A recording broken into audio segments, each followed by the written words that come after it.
It came as a big shock for me that what I was starting to capture from the beginning was a global movement.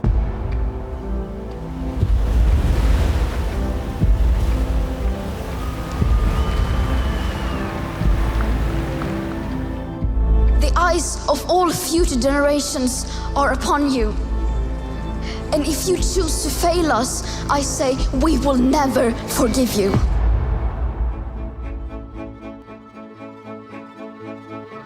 I've been interested in the topic of climate change when it comes to storytelling for a long time.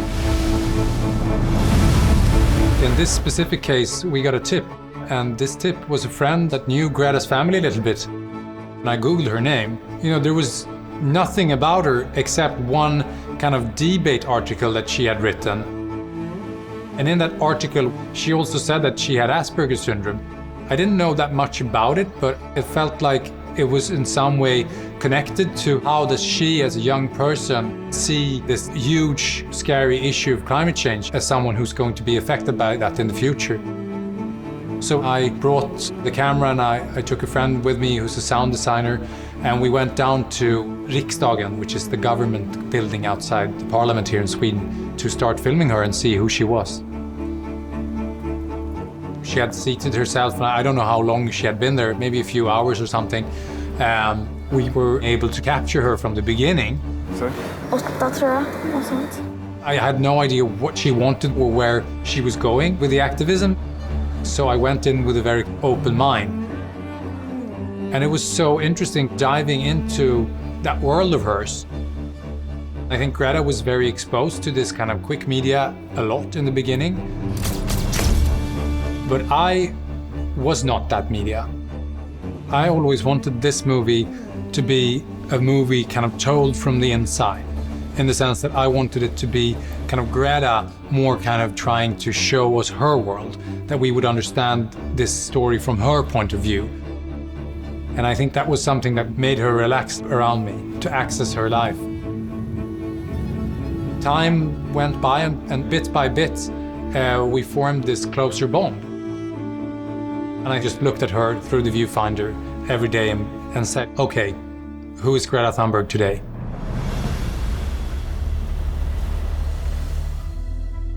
I've actually filmed almost everything myself. It gives me the opportunity to almost hear the breath and the heartbeat of the person that I'm following. And by doing that, I get kind of emotionally attached to that person and to the story. Greta, vad är det som är fel? Greta, kom. Vad är det som är fel? Va? In this movie, I've laughed so many times so that we haven't been able to use the footage because the camera has been shaking.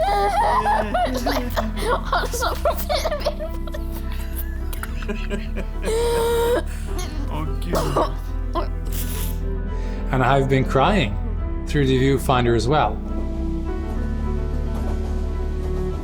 For me, feeling all those emotions while being in situations with Greta and bringing the viewer, to those moments was so important to create a human being out of her. I simply can't talk. She's not just this angry, screaming girl in the UN, but also this nerdy teenager that has different dimensions. I remember when Greta told me one day that she had posted on her social media accounts for a lift to sail over the Atlantic Ocean. And I just felt like, oh my God, no. I was shit scared. These boats are nothing like these big yachts that you've seen in the Hamptons. It's basically a huge sail attached to this super light hull. It kind of leaps in the wind, really muscular, jumps forward. But what that means is that it crashes against the waves, and essentially it's a giant drum. So I talked to the captain and I talked a little bit more to Greta, and then understood that this was going to be a very special journey.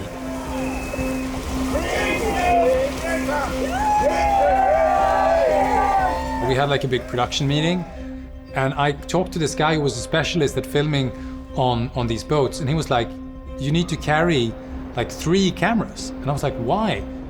Because everything will break. So we brought all the gear that he said that we should have. After just a few days, everything broke. The opening shot that everyone thinks is so dramatic and so cinematic, it was actually one of the more calm days. After a few days on the boat, we and our minds and our bodies kind of adapted to this crazy jungle of carbon fiber and ropes and sounds. And then here the wind is from behind and light, so here's the high pressure. This will be quite bumpy, and after that the wind is strong from behind. It's also not. It only starts to blow stronger. 5 in the morning, tomorrow morning. It will be a bit challenging, but There's only one thing, in a sense, that I know will be true, and that is my curiosity. It guided me through this process of making this movie. I wanted to be able to capture the moments exactly when they played out. Måste gå ut nu, man blir för...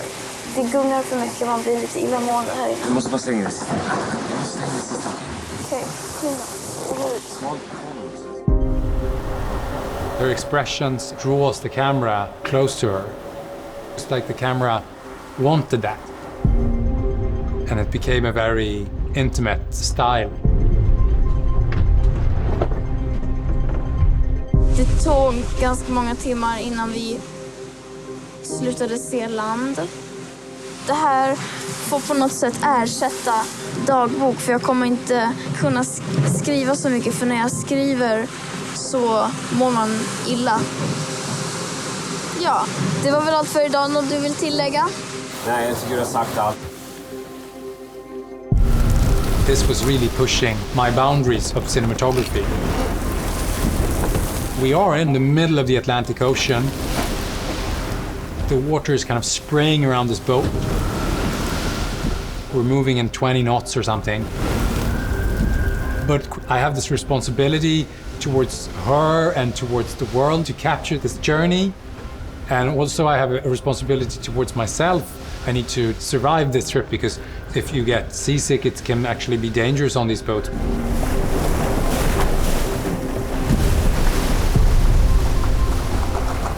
This is much more an emotional film than this an informational film. Vi pratade nyss i telefon. Min mamma och Beata. Jag längtar hem. Jag längtar efter att få ha en vardag med rutiner. It of course becomes a big kind of burden on Greta's shoulders that she maybe didn't have thought about when she started this journey. Det är så mycket ansvar.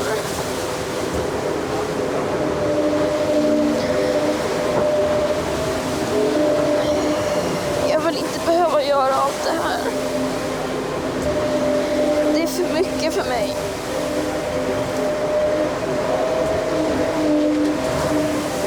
Dygnet runt.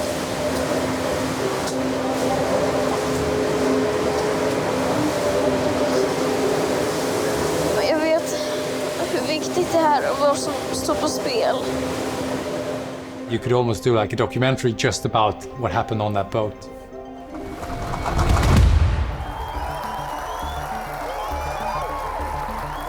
We tend to forget now, this is really like a small grassroots activism that started in Sweden from nothing.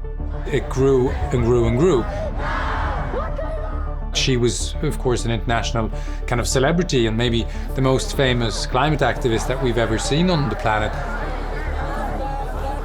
The film really kind of showcases how quickly this year went for Greta. When I understood that this was something happening in hyperlapse speed, it was definitely when Greta met the Pope. And I was like, Jesus, like 8 months ago, she was sitting on this cold cobblestone street in Stockholm, and now I'm desperately trying to get kind of the sharpness right onto Pope Franciscus' eye. Forming the narrative of the film, one thing that struck me very much filming was how interesting it became, kind of juxtaposing kind of regular small situations with kind of these huge kind of speeches and these moments that Greta was, in.